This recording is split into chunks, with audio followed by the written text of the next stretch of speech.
السلام عليكم ورحمة الله وبركاته. حبايبي أهلا وسهلا بكم.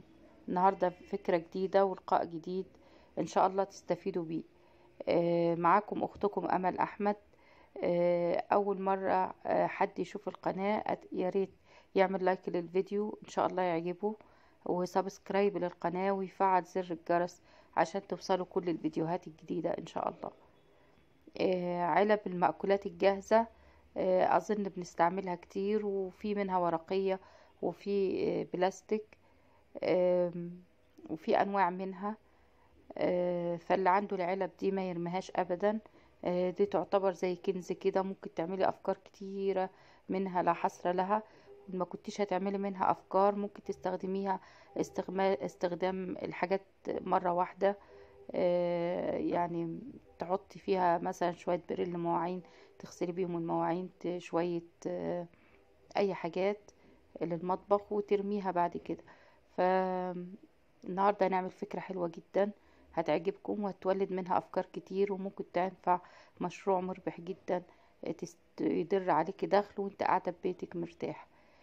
تابعوا الفيديو هتستفيدوا، وتابعوا الفيديو للآخر لأن هتشوفوا فكرة حلوة جدا، وممكن تعملي كذا فكرة من الفكرة الواحدة.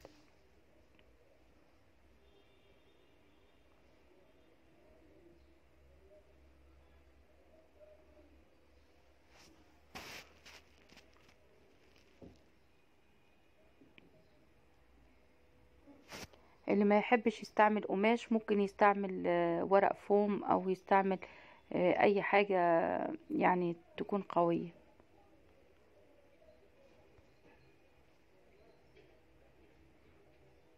بس قصاقيس الأقمشة كتير يعني عندنا، فاستفادة منها أفضل يعني.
ممكن لغاية كده ممكن نعمله زي منظم.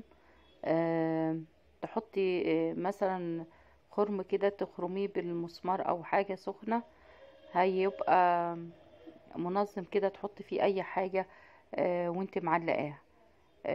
كمان لو مش عايزاه يبقى منظم، هنحط فيه اي اوراق او قطع فوم، وهنشوف هنعمل فيه ايه. على فكرة ممكن تحطي فيه آم، زي لمبة بالحجارة كده، اللي بنستعملها زي فانوس كده، وتحطيه يعمل إضاءة حلوة خافتة كده، تدي جمال للمكان.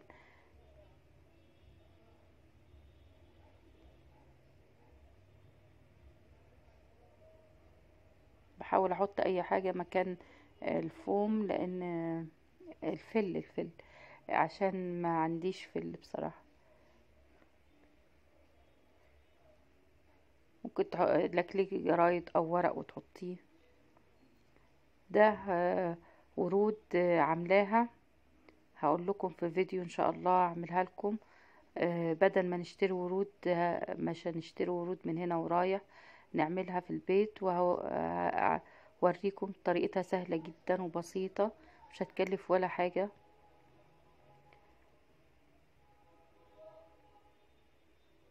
بس عشان ما اضيع لكمش وقت الفيديو، ما عملتهاش النهاردة، اعملها لكم فيديو لوحديها ان شاء الله. طبعا تحطي كذا ورقة حسب رغبتك، حسب الشكل اللي انت عايزاه. وبرضو فروع اللي هي الجاهزة دي بتبقى عندنا بواقي وزيادات، ممكن تحطيها. ممكن تحطي كذا فكرة من الورد، يعني هيعمل تغيير ومنظر وحاجة مبهجة. ممكن تحطيها في اي مكان في البيت، هيدي منظر حلو جدا وشيك. طبعا ممكن تعمليه مشروع مربح جدا، مش متكلف حاجة ولا قروش حتى. العلب دي رخيصة جدا، تتباع بالدست. كمان الغطا بتاعها هتستفيدي بيه، انك عملت الظهرية بيها. وكرتونة بتاعت بيتزا او اي كرتون تشتريه برضو بالكيلو. شايفين عملت منظر حلو جدا وشيك جدا كمان. وانت طبعا لو تعملي شغل محترفين، يبقى احسن من كده بكتير. فكرة بسيطة سهلة، مش عايزة اي حاجة، وبواقي زرع اللي عندك. هيبقى فكرة حلوة للأعياد والشهر رمضان المبارك، والبيتك هيزين بيتك بفكرة من صنع ايدك. وممكن الأطفال يساعدوكي كمان فيها. شايفين الفكرة أبسط من البساطة. يا ريت تنفذوها، هفرح جدا لو قلتولي انكم نفذتوها. وممكن تحطي اي وحدة اضاءة في النص كده معاهم، هينور ويدي بهجة حلوة جدا. ممكن يتحط طبعا في المدخل، في المطبخ. بلاش الحمام عشان الكرتون المحطوط، البخار هيخليه يبوظ شوية. اتمنى الفكرة تكون سهلة وبسيطة وتنفذوها ان شاء الله. شايفين ممكن تحط على مكتب، تتعلق. تعملي كذا وحدة طبعا، وتوزعيها في المكان، هتدي شكل رائع رائع رائع. اتمنى ان الفيديو يكون مفيد واستفدتوا بيه، واتمنى تعملوا لايك للفيديو وتشيروه عشان كل الناس تستفيد بيه وتعمل الفكرة. واتمنى انكم تنتظروني بكرة بعد 12 مساء.